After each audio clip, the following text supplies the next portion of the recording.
Hi, everyone. It is Kristina, and we're here for another night of the Authentic You PowerTalk. And tonight we are going to talk about how to address stress and anxiety. This is a really relevant topic that seems to surface with many of the individuals that I work with. And I think this is probably quite relevant for us to talk about. And we are going to take advantage for the next hour to get into this a little bit deeper. So this is a little bit different than your typical podcast. It's more of a talk radio style. So everything we do here is real talk, and I think it's pretty powerful. I would say that this space generates the idea of community, connection, a sense of belonging. It's pretty awesome. So typical podcasts have two people speaking and you're listening in the background, but this one allows you to get up on the stage. Perhaps you have a question, maybe you have a story, or there's an insight, something that you want to share, which can be quite powerful. So sometimes when you get up on the stage, we are talking live, and the part that's so amazing, this is when we're leveraging technology to our benefit, is that I'm in Canada and sometimes we have people on the other side of the world, or we have people in the US, all different locations, and we're all here connecting and really getting into tonight's topic. But we always get into great topics here. But the thing that's really special is that you can actually engage. And if you have a question or anything, you can actually get up on the stage and you can ask it or speak whatever you need to speak related to the topic. The reason why it's so powerful is that sometimes you think you're asking a question for yourself, but there's sometimes hundreds of people in the room, and there's many other people that are benefiting from you coming up and sharing your question or sharing your perspective. So don't be shy. Feel free. If something speaks to you, then definitely get yourself on the stage. It's just really about creating that idea of community and connection. And it's really important to understand that you're not alone. And when you're there, it is very much a safe place to engage in conversations, because we learn when we are all speaking from our truth, right? My name is Kristina Holle. I'm the founder of the Authentic You Coaching, and I help individuals and organizations unlock their full potential. I help them where they might be stuck and they may not even realize that they are getting in their own way. And I will say stress and anxiety is definitely something that is really impacting quite a few people in this world right now. The more we can talk about these things, the better. It's Dio's in queue, so we're going to bring Dio up and we'll see what Dio has to say. Hi there. Hi, thank you so much for the talk today. My pleasure. Great. So I have what might be a very basic ABC type of question. So I apologize in advance, but I have always had a curiosity about, do you have any tips for how one can tell the difference between being nervous and having anxiety?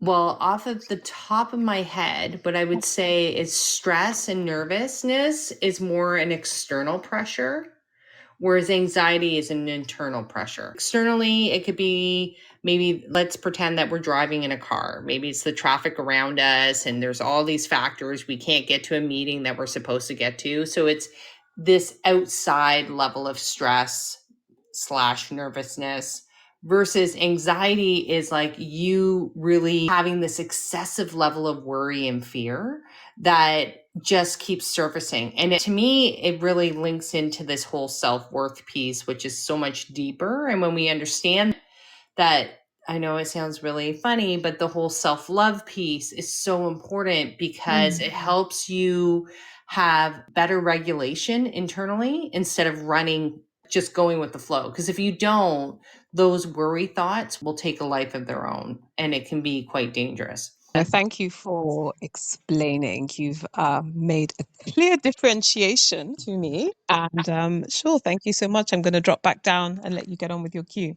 Dio brought a really good question. I have it in my notes today. So I just really think it's important for us to define the difference between stress and anxiety, because many times we say, oh, I'm stressed out, and which can actually lead us into anxiety. If we're not in a grounded place and really know who we are, we could start going, oh, I'm stressed out, I can't handle it. It gets a little bit heavy. So I just bear with me. I'm going to define them for you. So stress is your body's natural response to pressure. It happens when your demands outweigh your resources. So you're out exceeding capacity, right? You can't get to all those things that you feel as though that you need. The idea, which I said before, the idea that stress comes from outside factors like deadlines, your finances, relationships, even responsibilities. And even in small doses, yes, stress can be motivating. But when we are not managing, when people say, oh, I like a little stress, I like a little pressure, I see it in business all the time. Oh, that's how I get things done. To be honest, it's not a healthy practice. It's okay in little stints, but when it builds up, it causes exhaustion, irritability, headaches, maybe even illness. But you are on the road to burnout when we are not learning how to manage stress effectively. And there's a whole theory that stress shouldn't really exist. It's our way of managing. It's how we're allowing our body to respond to those situations that exist outside of us. So even let's go back to, let's say, work deadlines. And you have work deadlines and the finance issues are coming up and you're feeling you have to deal with family responsibilities. These are all external factors. And if you really think about it, what I would love you to walk away with is to ask yourself, are you adding to this stuff? Are you adding the stress into your life? And do you have realistic expectations on yourself, or are you just piling more and more on? I just want to lean into this from obviously a work perspective. This is where I do a lot of my work with executives and whatnot. But I just want you to hear 80% of workers, 80% report feeling stressed on the job. And if we don't think that that really has an impact, that it has a huge impact financially. When people are really stressed out, guess what they do, guys? They take sick time, they're not engaged, they're not present. And what happens, and according to these stats, they're saying it's $300 billion annually in absenteeism, lost productivity, just to name a few. I really want us to understand that this stress piece, you can manage that. You can decide what you are going to take on, but you also can decide what you will not take on. Why that self-regulation, that self-love piece, to me is very, very important, because then you can start to really decide the kind of life that you want to have. Do you want to have a stressful life? And I'll tell you, a very stressful life is completely overrated. And it goes back to those conversations that we've talked about where people run around and they say, I'm so busy, I'm so important. They're saying that in their own particular way, that I am so busy, I'm kind of sending you a micro message. That means I'm really important. But what I see in my work and when I deal with clients is that they're all suffering in silence. So on the outside, it looks like busyness is a great thing, but you're just adding stress on your body by putting more responsibilities and not simplifying your life. So I want you to pause there and just think about that a little bit. And then we're going to pivot into anxiety. So anxiety is a little bit different. Anxiety is a stress that moves inside of you and it lingers. It's the anticipation of danger, even when nothing is happening. So that's the fear piece that I was speaking about before. And it's those racing thoughts, the pounding heart, the shallow breaths, and the restless energy. So when we're in that space internally, that I always like to break it down just so we have practical examples. So what would anxiety really look like? It's the overthinking about something, or those what if situations. What if this happens? What if that happens? What if this? What if that? And then it keeps building and building. But it also can cause you to lead into an anxiety attack. You can see how it just slowly keeps building if we don't learn how to manage it internally. And I'll get into more tips, but something off the top of my head, very simply, is not allowing it to take a life. And I know it sounds silly, but I have always said that I feel like worry is a wasted emotion. It is a wasted emotion. It might tell you that you need to bring attention to something. But if we let worry run the show, then your anxiety is going to peak, and fear, then it just builds up. It's almost like a snowball effect. It's really understanding, is this an internal thing? Is this anxiety? Or is this a stress thing? Because stress to me is more of those external things that if you realize that you're taking too much on, then you easily can start to change things about how you want to live your life. And that's why we talk about this stuff on a regular basis, because all of you are so empowered when you have awareness, because then you can decide even that principle in itself, stress and anxiety. Many times we hear them coupled up together, but it's actually two different things.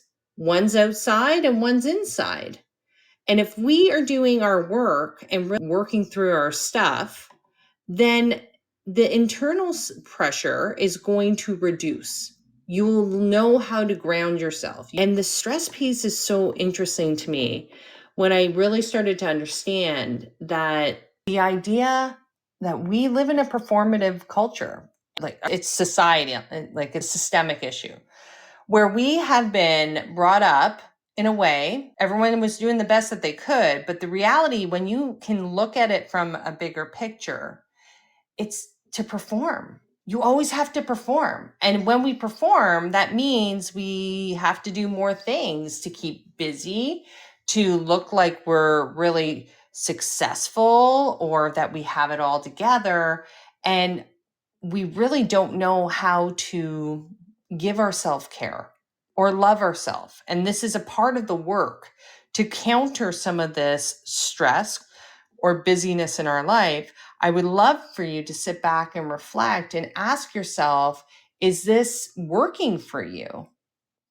And you'll know.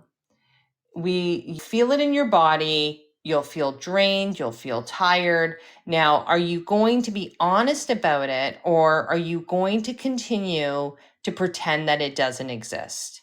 Are you going to continue to carry more, say yes to everybody else and no to yourself in order to look like you have it all together? Well, I'm here to tell you this stress piece, if you can simplify your life in one particular area, just start one place at a time, it will make a difference. Because stress on a long-term basis is definitely not healthy. And we need to make sure that we can lean into that awareness. And if you're walking around saying that you're super busy all the time, it's so interesting to me, because in the past, if you would have talked to me 5 years ago, I'd be like, yeah, I'm really busy too. I'm at this meeting, I'm doing that. And now when I hear it through other people's mouths, I'm like, oh boy, that's a red flag for me, which is very different because I wasn't there. Now I work with individuals to help them pivot through burnout and have a deeper understanding.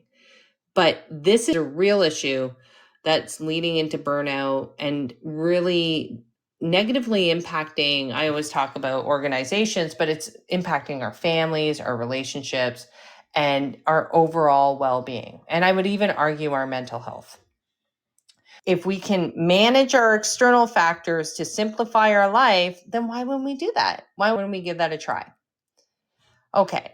Then anxiety, just so it's quite interesting. If I'm going to lead into the stats, it's one of the most common mental health challenges in the world. Can you imagine anxiety?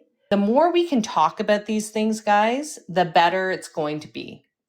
Because when we have anxiety, or I would say, just suffering in silence, that is only going to perpetuate the problem.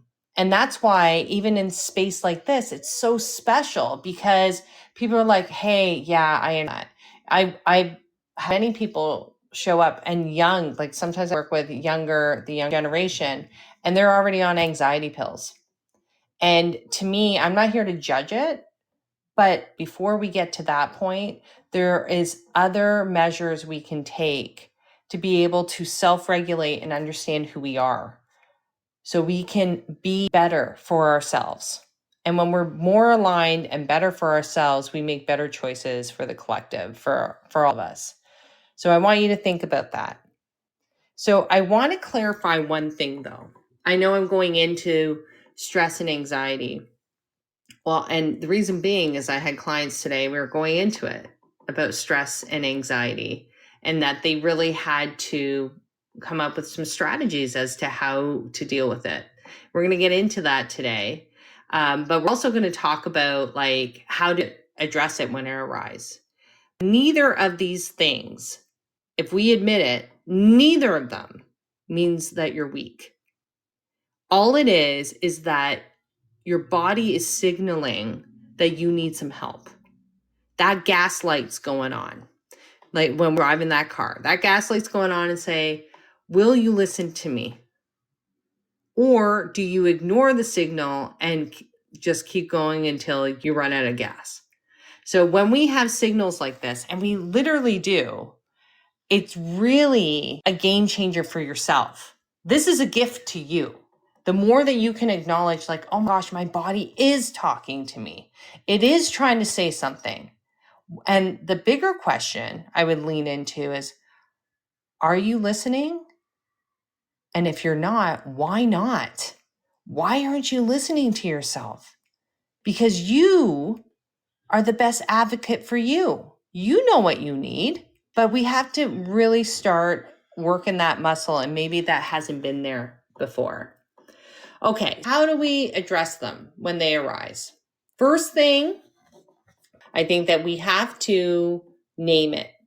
And, whole thing, like around how to address things, like the shift in you as you start growing. But awareness is key. Awareness is number one. Forget about anything else. Not what you think other people are supposed to do. Oh, yeah, I heard this. It's like, you feel. Do I have awareness? First question I would ask is stress or is this anxiety? And because when we can label the emotion, whatever we're feeling, it actually reduces the feeling. So there's research that shows that when we label it, it reduces the intensity by 50%. That's to me, what a gift. All I had to do was name it. Because when we start doing that, it really makes a difference. But what's happened, I would argue, and this is why I do all my emotional intelligence work, is that we have not been taught how to manage our emotions effectively. So we will pretend that it's not happening, which is only perpetuating the problem, rather than going, oh, okay, I'm going to name it. Yeah, this is stress. This is because of some of those external factors. I'm taking on too much. Or this is anxiety. Oh, I'm getting that worry again. And this reminds me of that past situation. And what if this happens? That's when it starts to get off balance. But if you can start to really figure out which one you need to work on and what's going on, you've already empowered yourself. So for example, I'll use examples because they're practical and I know that they can relate.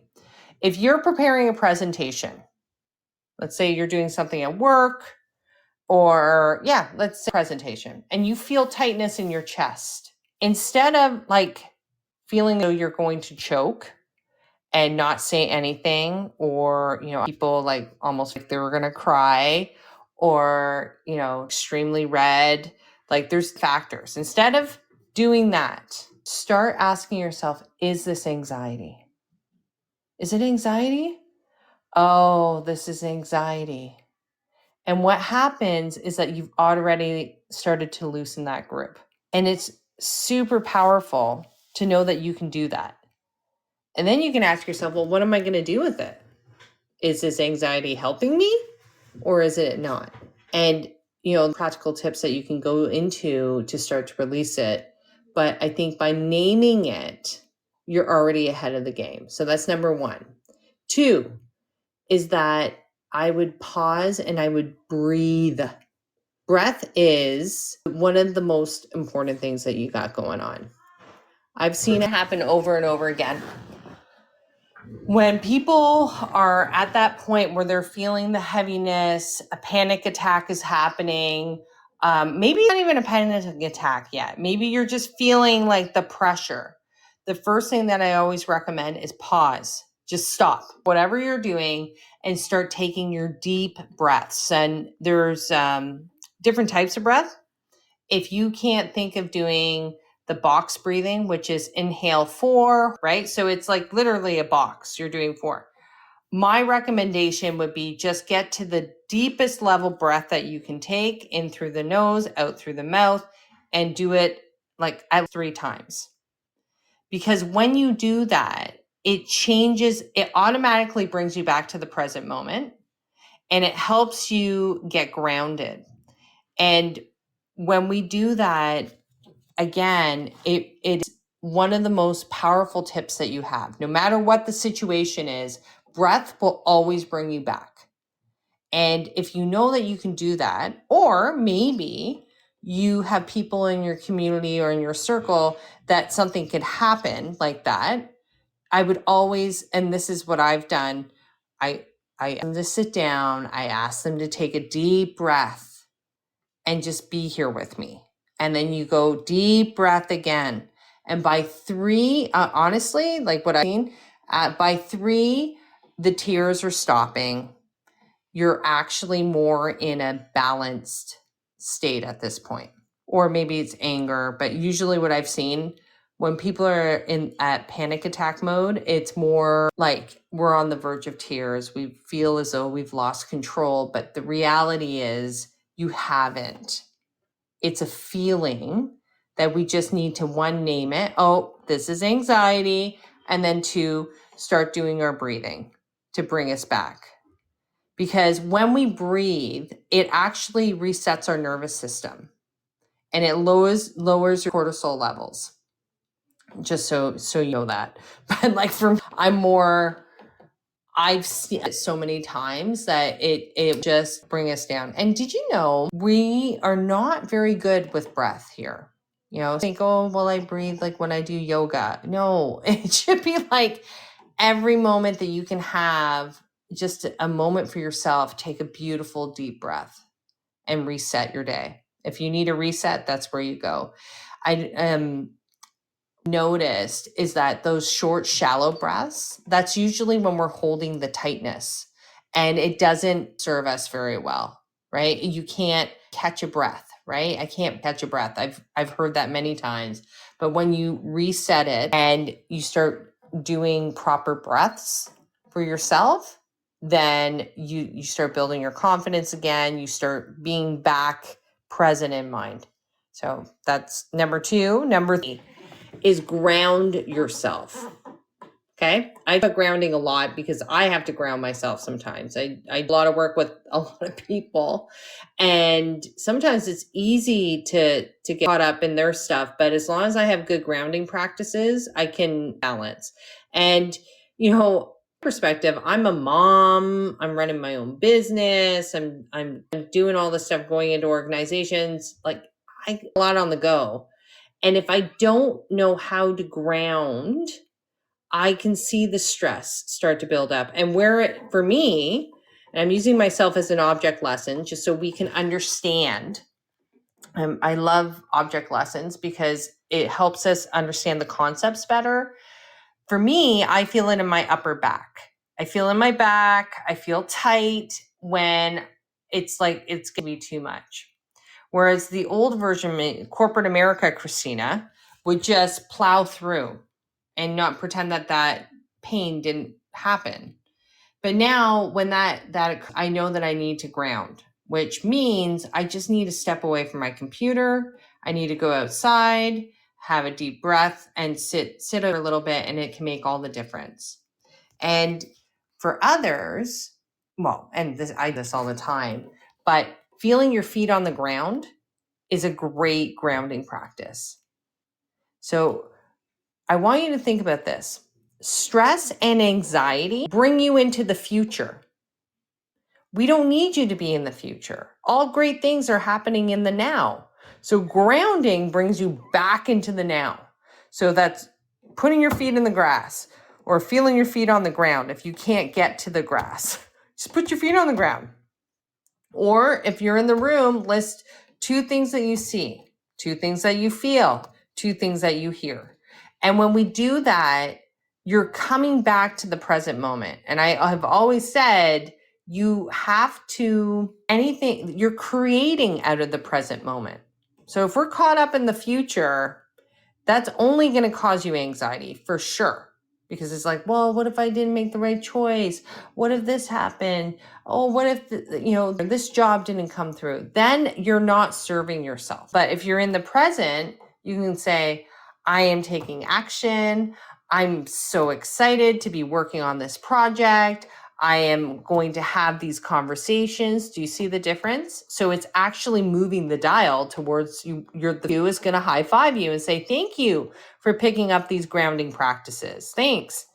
The future you doesn't have to deal with all the extra stuff that we've been ignoring. So it's worth tackling some of this stuff as we go. Okay. I'm going to bring Laura up and see what Laura has to say. Hi, Laura. How are you? Hi, Kristina. Good. I thought I would ask a question today. I'm still so grateful you talk about it to address them when they arise, and that's still so connected to what I feel like I would hear more about these days in regards to how to rest, reset. So my question would be like, what's some good ways do you think when I leave work to be able to transition faster and more smoothly from work life to personal life, family life, self care, anything but bringing either like actual that I need to finish because this is not the kind of work that you finish. Like, I would never finish, like, you know what I mean? But not just like actual like paperwork or computer work, but like in my head, to stop thinking about how to help this child make progress and how to stop myself from trying to stop by the new teacher's rooms and ask, how was your day? And is there anything that you feel like maybe I could assist with I have a that couple of too? suggestions. So Yeah, what, do you have a commute? Do you have a drive home? 20 minutes. Okay. So I would repurpose that drive home. This is your 20 minutes to get it all out, right? To reflect on your day, think about whatever you need to get. And then once you close that door, then you leave it there. Like you don't bring that like 20, personally, I like an hour to kind of close out of your day. And then you shut the door and then you go into your home space. And it's about you and your family and nurturing yourself, however that may be. And I will tell you, it actually works because you are allowing yourself that transition time. It's giving yourself permission to think about those kids that you want to help, or, hey, did I talk to that teacher or did I not? And then close it. But what happens is that we don't have tools to close it. And love the idea of building the right systems for yourself. So if a system for yourself is, I hop in my car, I give myself 20 minutes, get it all out, and then I promise myself that when I close that door, I don't think about it until tomorrow. Do you think you could do that? Which door? The The car car door? door. Car door. Yeah, okay. Something Yeah. to think about. It's one of those things because it is a natural flow, right? You've just left work. Nobody's in the car with you.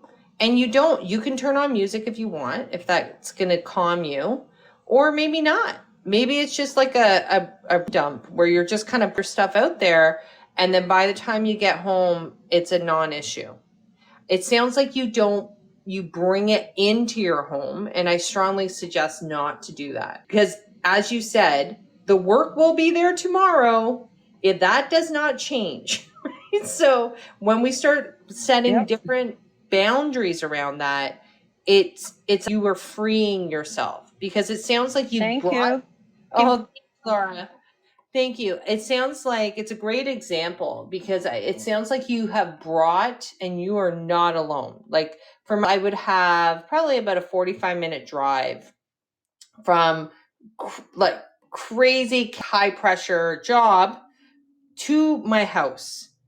And I would grab a coffee, because that was my thing. Whatever your thing is, you can do that. Or I would just take the time in there in the car for me, just to let go of all the work stuff. If you had something that you still needed to do, not to worry, don't stress about it. You're already out, like you're to the office or out of the school. Then it's for you to reclaim that time for yourself. Because what happens, guys, it's like that saying where someone has rented space in your head and they're not paying. That's what's happening. You're allowing them to occupy your space. So it can be people, places, things, and it sounds like it's work. So you can be like, okay, work, I meet you halfway. I'll give you 20 minutes on my drive. And then afterwards, we're going to walk away from that.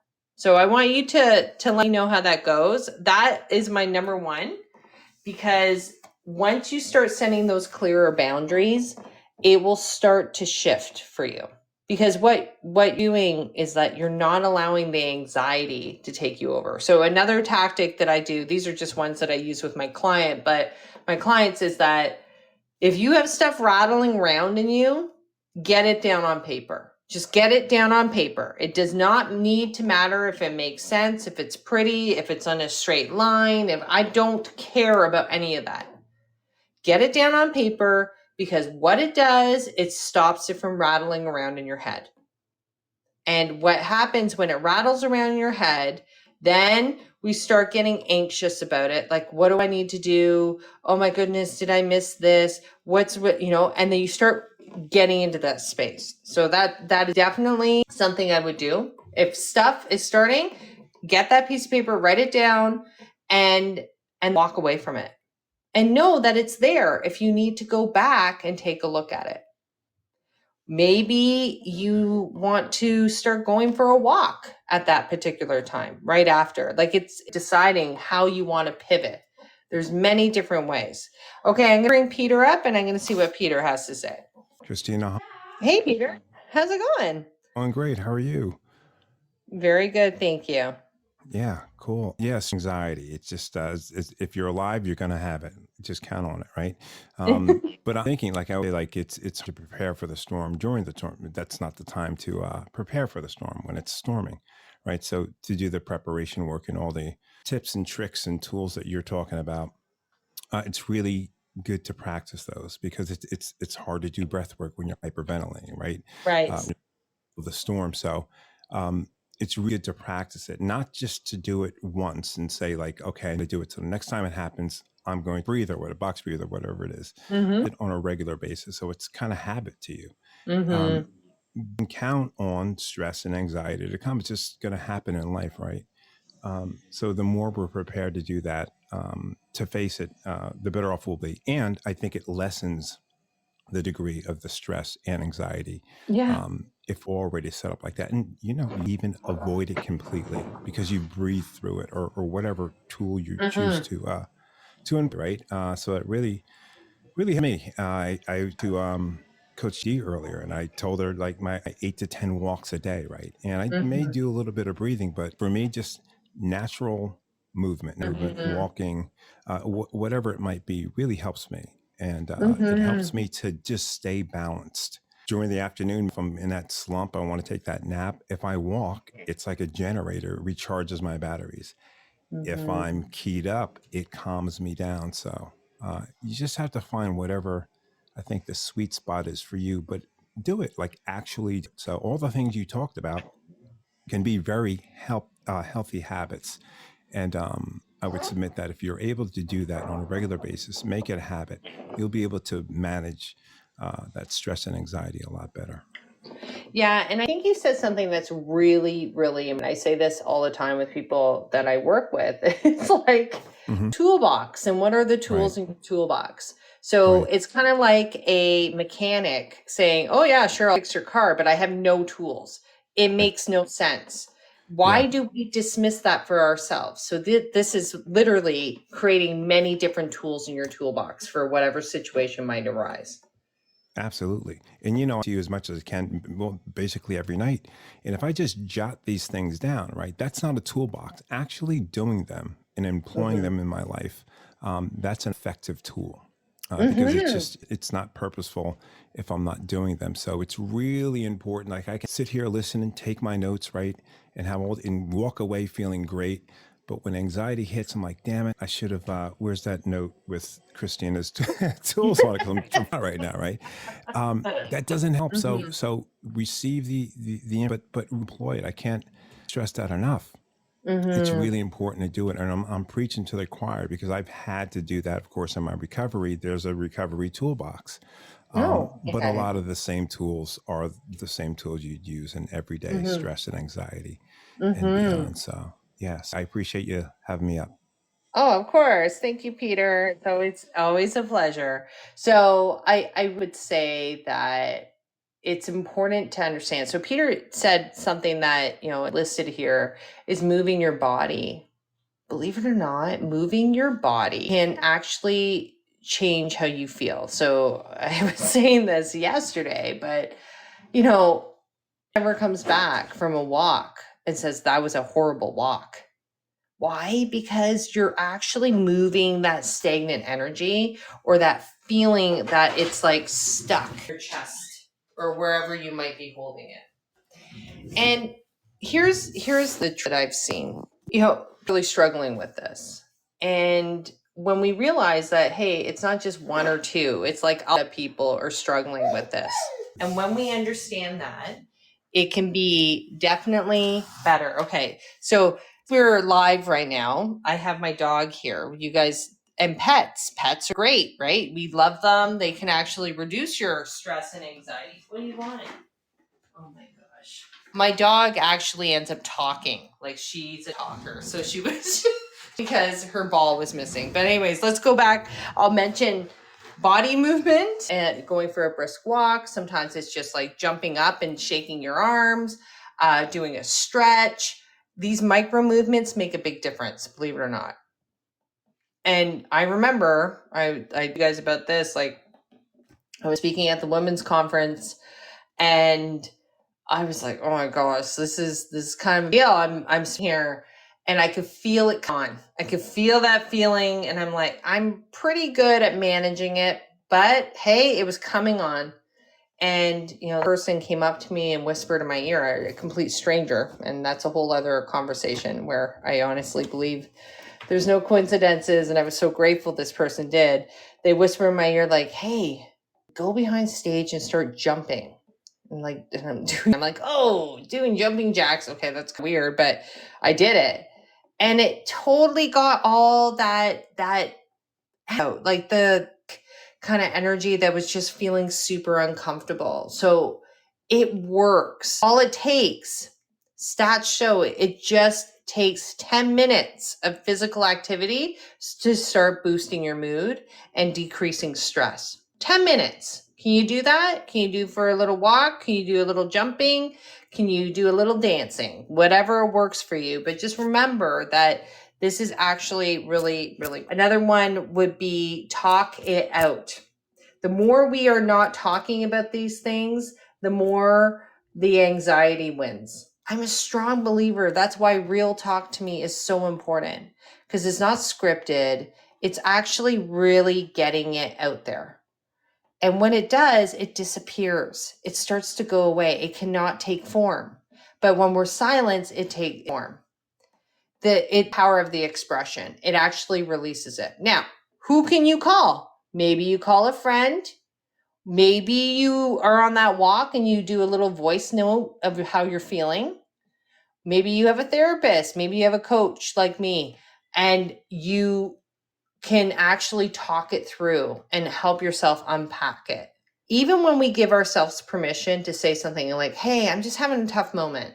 Hey, I just need to pause. Hey, I think I'm having some anxiety right now. Saying those statements, very simply, you're breaking the isolation loop. And when we do that, we drop it by 50%. That to me is super powerful. You have such great things to offer in the world. But if we get lost in it, then that's going to make it a bit of a challenge. What I want you to walk away with today is one, separate them. Number one thing, okay? Don't think, oh, I have stress and anxiety and think it's one, oh, it's all the same. It's not. They're very different. One is your external factors and the other one is internal.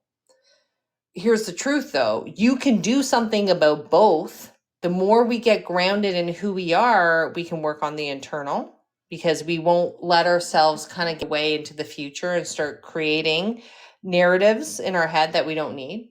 And you could do something simple like, no, not today. I actually said that to someone and we're sending texts all the time. Not today. And all of a sudden it goes away. Why? Because you didn't invest any energy, any attention to it. And all of a sudden, you have taken control of what's working for you and what's not. That's why with Laura's example, hey, take that time, allotted time to go through your day and then not today, no more. Then we shut the door and then we can move into new space. I just want us to understand, one, you're not alone in it. And if you're feeling it, provided some practical tips for you to kind of be like, okay, what can I do? What can I do to make a difference? So we landed on first learning how to name it and normalize it. Like, don't get into a big thing, normalize it. And when you can do that, it changes the tone. If we start panicking that we're feeling this way, then that's only going to bring in more panic and more stress. We don't want that. So if we name it, we pause and we breathe. If we ground ourselves and we are present in the moment is super important. And we move our body and we actually learn how to talk it out. It's pretty powerful to get us there. When you're feeling that you're starting to amp up and you're starting to feel it's getting heavy, and just sit back, pause, and really look at what's going on with you instead of letting that run the show. And because you're very empowered in this moment to make different choices so you can navigate some of this stuff a little bit easier. Okay, perfect. I'm going to close out with tonight's mantra and I will say it and then I would hope that you're repeating after me and then I'll pour into you and then we will close out. Okay, here we go. I am safe. I am steady.